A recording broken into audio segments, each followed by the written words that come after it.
We're picking thorns out of our hands later, I think. It's not glamorous, but it's part of hunting. They don't often show you.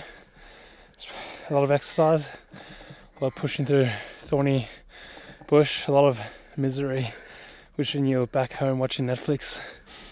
But if it wasn't for this stuff, you wouldn't appreciate comfort. Yeah, there's really good observational points up here, but not that you'll be able to shoot across necessarily, but you might be able to shoot across gaps like that. Oh, yeah. I don't know what it's like in here, but it might be a bit dense or something. But yeah, or just across these gullies here. First light, we're actually a little bit late even, but we'll get out there and hunt for a couple hours. We're going to come back here and make a video on how to make biltong at home, outdoors, and that's going to be an awesome day. Yeah, a lot of good content, but a lot of fun, which is what we do both in our hobbies and spare time, making meat dry and getting wild meat. Let's do it.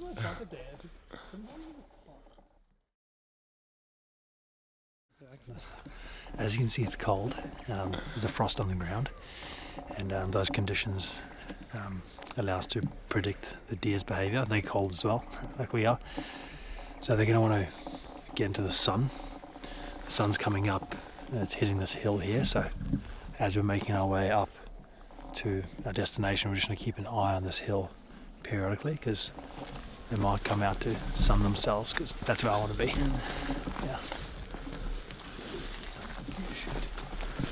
I think they do like to come around this divot and they come down, because once the shot was shown from there across there, it's like moving across. Anyway, Jimmy and I'll go this way. Half a bit, then go all the way around down to the gun. Yeah. Or if I think the wind is shit, I might also just go back and then down there. Yeah, up those dams. Cool. So, good luck.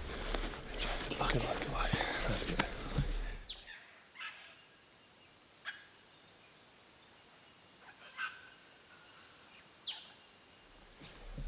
This is deer scat.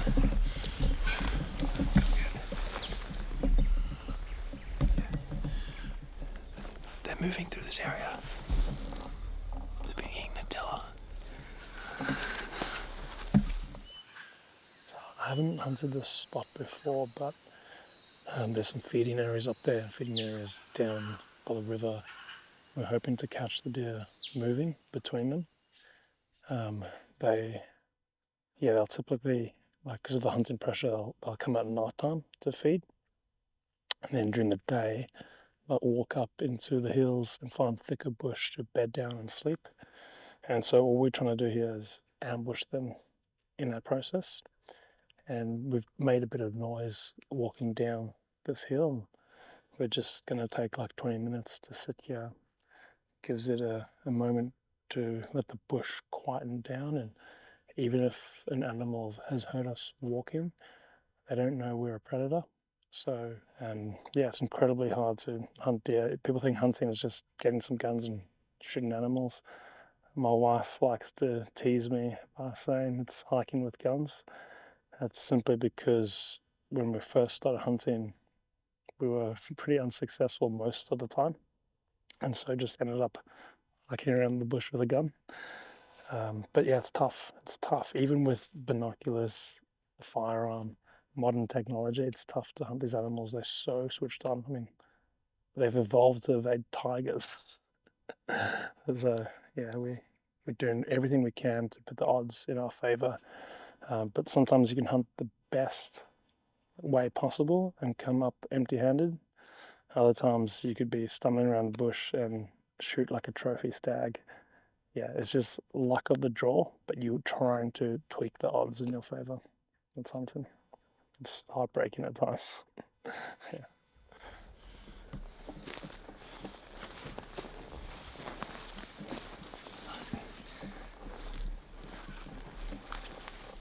Just get my binoculars.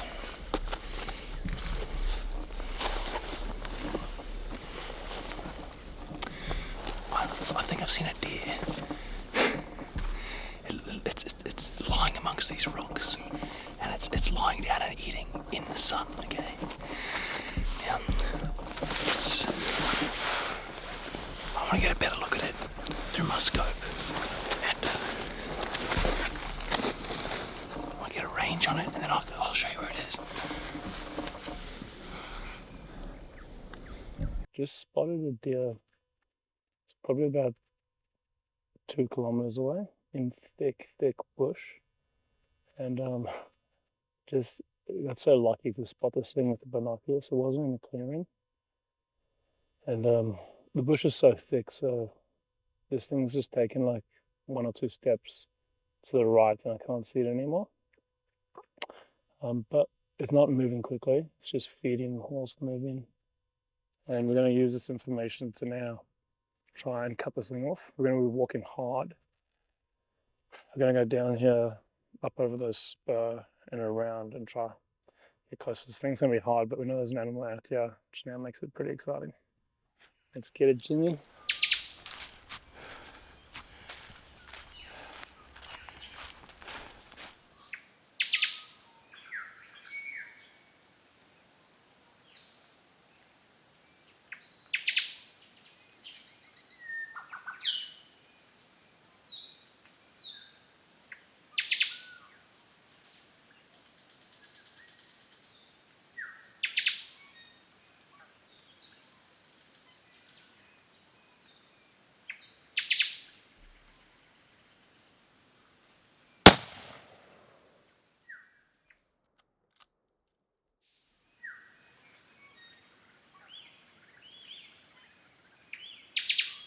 We put 2 deer down, which is a relief. It's always a great start to a hunt. Yeah, but they're both here. We've got a young male here and a hind over here. It's a pretty good shot, I think. Maybe a little far behind here, going through. But definitely has caught lung through there, and then that little male as well. That's a good shot. I think maybe straight through the shoulder. It jumped straight up in the air and saw it go down. So that's always the main concern, I guess, or like nerves of hunting, is did you pull the shot off, or when you approach these animals to retrieve them, yeah, this one's still going to be alive. Yeah, but I'm happy with these. Now we'll find a shady area, ideally, to get them down to, gut them, string them up, and skin them, break them down, put them in game bags, put them in backpacks, and hike back. It's up. Sean did the hard yards lifting it. So now we're going to take the cape off. Pretty quick job. Got all capes off, and just breaking the animal down now. It's got quite a pleasant part of the process. Whereas you end up with actual cuts, like there's a roast leg. That'll be absolutely prime. Yeah. Right, very close calls. We saw a sandbar with the binoculars. Really? It was either a sandbar or a horse, but I'm mostly sure it was a sandbar. Really? No, like horse tail. Like. And Jimmy saw a fellow, I didn't see it. But... Oh, really? I'll shoot him, I'll skin him, gut him, butcher him. Now I'm carrying him. I got 3 bodies here. The 2 deer in this bag. I'm not cooking him. I reckon it's at least 60, maybe even going on 70. Yeah, it's pretty bloody heavy. I mean, we'll load it up. Taking to mind I'm extremely strong.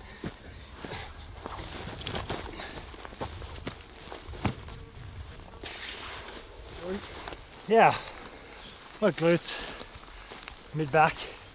I feel pretty good actually. Yeah, definitely helps to do a bit of training, this sort of thing. Feeling good.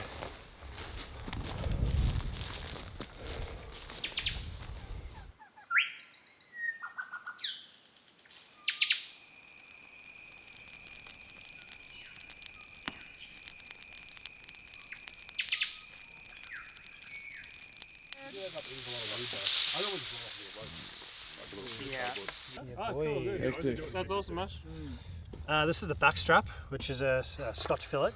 If you're familiar with it. Just sliced up thin so it cooks fast in the pan. Yeah, feeding, how many of us? 2, 7. 7 of us, yeah. I'll cook this meat. Someone can get anything else like the bread or butter some bread, that sort of thing. What do you think, guys? I'm not cooking them. I probably will end up cooking as well. I'm gonna start cooking this meat, but I haven't sorted anything else that's going with the meal. Can we do the bread? We can toast the bread or Yeah. Shall we toast the bread? actually, it might be hard to toast it.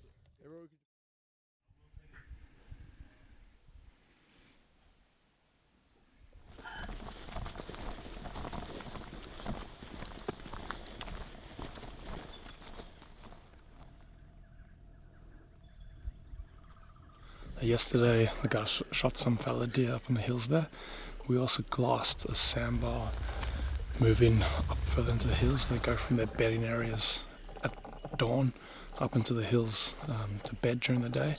So we've made a bit of a plan to come all the way around them and hopefully catch them coming back.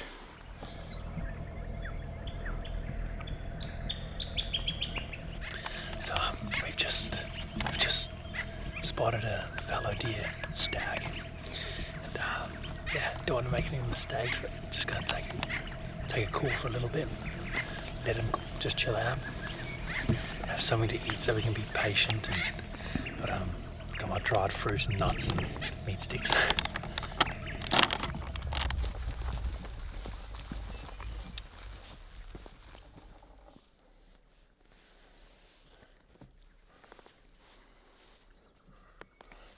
Smelled us, so I can use the soundbar whistle to try and get it to second guess itself.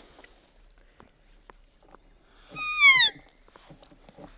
think we have the wind in our favour.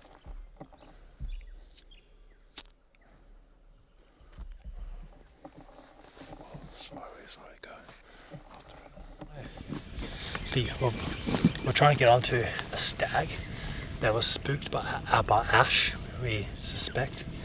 Went down in here, didn't know we were here, and he was a bit startled, but we're just waiting for him to come out into the open, but he hasn't, so we went down there and just have a look to go after him a bit, but it's too thick. We're just gonna bump him up, or he's gonna move on, just scare him off too much. So we backed out of there, and yeah, I feel like we need a bit of a break. Just tired and cold. Yeah, the sun's come up as well. I can promote the animals to move a little bit. Yeah, we're just gonna have a coffee and relax and recuperate, and then dial back in, try and get the stag.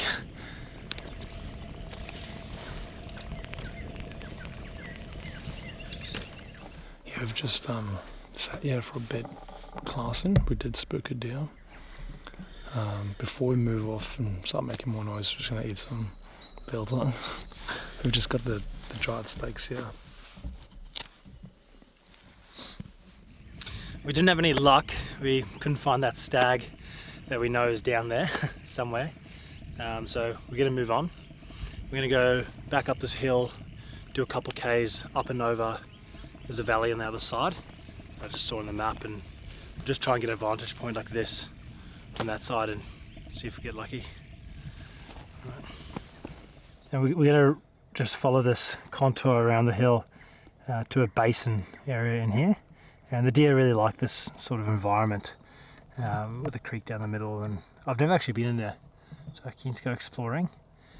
And we're high up, so we might find a good vantage point to look down on and just do some glassing and rest the legs. We've been hunting for the last, since 6 a.m. It's like 1 p.m. now. Driving back for camp, and we spotted this deer. Almost feel a bit guilty shooting it from a car. It's not hunting to me, but we do need the meat. And if taking this wild meat now means I don't have to buy meat that's been farmed, then I'll feel better about that. It's not going to waste, and these animals are damaging for the Australian bush. But yeah, I do feel unworthy to like take this thing's life because didn't put in the effort for it. But I'm pretty grateful it's died one shot in the head. It's the way I'd want to go. We've got a fire going. About to eat some well-deserved late lunch. Yeah, we'll see how this goes. Backstrap's probably my favourite cut. So it's just running the blade one side of the spine and then also behind the ribs. And you know, it's steak quality meat, so we like to get the pan as hot as we can. I'll put this butter in there.